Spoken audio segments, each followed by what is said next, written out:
नमस्कार दोस्तों, आप देख रहे हैं इंडिया न्यूज डेस्क। यति नरसिंहानंद सरस्वती का नाम आपने तो सुना ही होगा। ये वही नरसिंहानंद है जो सिर्फ नफरत की बातें करता है और नफरत बांटता है। अब नरसिंहानंद ने सम्राट पृथ्वीराज चौहान और नरेंद्र मोदी को भी नहीं बख्शा। पहले मोदी के बारे में क्या कहा हम बताएं, उससे पहले हम आपको बता दें कि सम्राट पृथ्वीराज के बारे में कितना अपशब्द कहा है। लेकिन उससे पहले आप वो सुनिए कि किस तरह नरसिंहानंद मोदी और गांधी को बुरा भला कह रहा है। स्वामी जी, एक बात मैं बताना चाहता हूँ। स्वामी जी, मैं हिंदुओं को एक बात बताना चाहता हूँ। जो आज मोदी जी कर रहे हैं ना, अपने समय में यही पृथ्वीराज चौहान ने किया था। बिल्कुल, किसी भी हिंदू को जीवित नहीं छोड़ा था और किसी भी राजा की लड़की नहीं छोड़ी थी। सबकी लड़की उठा रहा था, सबकी लड़की, यहां तक कि भाई की बेटी उठा ली। स्वामी जी, राजपूतों के जितने बड़े योद्धा थे सबको मार दिया और मुसलमान को मारा नहीं। जो इतना बड़ा आतंकवादी, इतना बड़ा गिरोह मुझे बार बार छोड़ता रहा महान बनने के लिए। आखिर में मारा हिंदुओं ने तो नहीं मारा ना उसे, मारा तो मुसलमानों ने। यही आज के हुक्मरान कर, यही गांधी ने किया। स्वामी जी, ये गांधी ने किया, ये आज मोदी जी कर रहे हैं। और हम केवल और केवल इनकी बाबा बाबा बाबा, अरे कितना बहादुर पृथ्वीराज चौहान, कितने सत्यवादी महात्मा गांधी, और कितना बड़ा हमारा मोदी। विदेशों में जाता तालियां बजती है, पूरा दुनिया जीत ली मोदी ने। अरे आराम, जब पता चलेगी ना क्या हुआ तुम्हारे साथ, रोने को भी जगह नहीं मिलने वाला। पता चलेगा कि जयचंद कितना महान व्यक्ति था, जिसे इतिहास ने जिसके साथ इतना अन्याय किया केवल इसलिए कि गुलामी की आदत है हिंदुओं को। ये वो देश है जहां गांधी महान हो जाते हैं, ये वो देश है जहां पृथ्वीराज चौहान महान हो जाते हैं, ये वो देश है जहां नाथूराम गॉडसे को, जयचंद को, वीर सावरकर को लोग गाली देते हैं, गद्दार बताते हैं। ये देश गुलामों का देश है। जहनियत जब तक हिंदुओं की बदली नहीं जाएगी ये चलता रहेगा भैया। व्यक्तिगत रूप से मैं तो जयचंद के साथ था, हूं और हमेशा रहूंगा। तो सुन लिया आपने। अब हम आपको सुनाते हैं वो वीडियो भी जिसमें नरसिंहानंद ने सम्राट पृथ्वीराज के बारे में क्या कहा है और इन पर कितने गंभीर आरोप लगाए हैं। स्वामी जी को प्रणाम। हर हर महादेव, हर हर महादेव, जय हो आपकी। स्वामी जी, मेरे को बस एक प्रश्न करना है आपसे जी। आपके पास यदि दो विकल्प हो, यदि आपको पृथ्वीराज चौहान वाली मैं स्थिति बता रहा हूँ, यदि आपको जयचंद और मोहम्मद गोरी की दुश्मनी, जयचंद की दोस्ती और मोहम्मद गोरी की दुश्मनी, दोनों में से कोई एक चीज चुननी हो तो आप क्या चुनेंगे? जयचंद की दोस्ती को चुनूंगा। जयचंद जैसे तो दोस्त बहुत कम है। पृथ्वीराज चौहान ने गद्दारी करी है, जयचंद की क्या गलती है भाई? पृथ्वीराज चौहान और जयचंद जो है सगे मौसेरे भाई थे, बिल्कुल सगे मौसेरे भाई।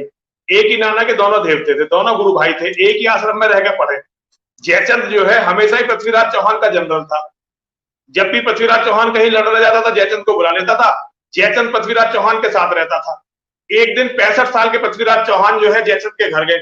उन्होंने 13 साल की उसकी बेटी थी संयोगिता, जयचंद की बेटी पृथ्वीराज चौहान ने देखी और वो इतनी बड़ी गद्दारी जयचंद के साथ पृथ्वीराज चौहान ने की कि उसने उसकी बेटी का अपहरण कर लिया और उसके बेटे का, उसका बेटा नहीं था जयचंद का, मुंह बोला बेटा था लाखन, उसे बुला के धोखे से मार दिया। अब एक अपने भाई की, छोटे भाई की बेटी का अपहरण कर लोगे और उसके बेटे को मार दोगे, फिर क्या उम्मीद करते हो तुम? और जयचंद ने कहीं भी गौरी की सहायता नहीं करी एक भी जगह, लेकिन लड़ाई से चला गया जयचंद, लड़ाई को छोड़कर चला गया। जयचंद पृथ्वीराज चौहान के साथ नहीं लड़ा। जयचंद जैसे दोस्त दुर्लभ होते हैं भाई। ये तो कायर हिंदू है, कमीने हिंदू है, जो केवल राजाओं की वाहवाह करते हैं।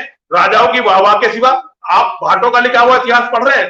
भाट जो पैसे देकर अपने राजा के लिए लिखते थे, जब असली इतिहास पढ़ेंगे ना तो पृथ्वीराज चौहान, अब मैं कुछ कहूंगा तो लोग बकवास करने लगेंगे, सारी गलती पृथ्वीराज चौहान की थी, सारी की सारी गलती। अपने जितने भी राजपूत थे सबको मार दिया, मोहम्मद गौरी को नहीं मारा, उसे बार बार छोड़ता रहा। तो जयचंद की दोस्ती तो भैया बेमिसाल दोस्ती है। ये तो जयचंद इन कमीने हिंदुओं में पैदा हुआ जो बहादुरों को गाली देते हैं दलाली की वजह से, गुलामी की वजह से। जिस दिन अपनी गुलामी की आदत को छोड़ दोगे और मानवीय गुणों के आधार पर फैसला करोगे तो तुम्हें पता चलेगा कि जयचंद कितना महान व्यक्ति था, जिसे इतिहास ने जिसके साथ इतना अन्याय किया केवल इसलिए कि गुलामी की आदत है हिंदुओं को। तो सुन लिया आपने। और ये तो आप पहले से ही जानते हैं कि कितना जहर भरा है इस आदमी के दिमाग में। मुस्लिमों के खिलाफ तो जहर उगलता ही है, महात्मा गांधी के खिलाफ तो जहर उगलता ही है। अब मोदी साहब पर भी आरोप लगा रहा है, सम्राट पृथ्वीराज पर भी आरोप लगा रहा है, जिनकी कहानी को देश का हीरो बोलकर फिल्म बनाई गई। भाजपा और आरएसएस ने उस फिल्म का सपोर्ट किया, उसे प्रमोट किया।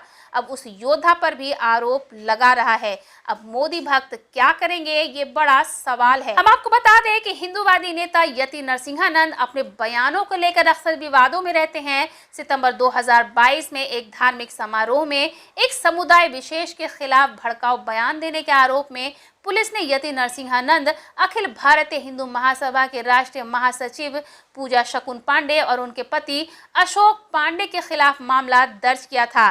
कार्यक्रम से संबंधित एक वीडियो क्लिप में नरसिंहानंद कथित रूप से कुरान के खिलाफ आपत्तिजनक भाषा का इस्तेमाल करते हुए और अलीगढ़ मुस्लिम विश्वविद्यालय व मुस्लिम मदरसों के खिलाफ भड़काऊ टिप्पणी करते हुए देखे गए थे।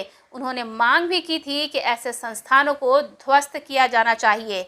उत्तर दिल्ली के बुराड़ी में बीते 3 अप्रैल 2022 को आयोजित हिंदू महापंचायत कार्यक्रम में नरसिंहानंद ने फिर मुस्लिमों के खिलाफ हिंसा का आह्वान करते हुए पाए गए थे।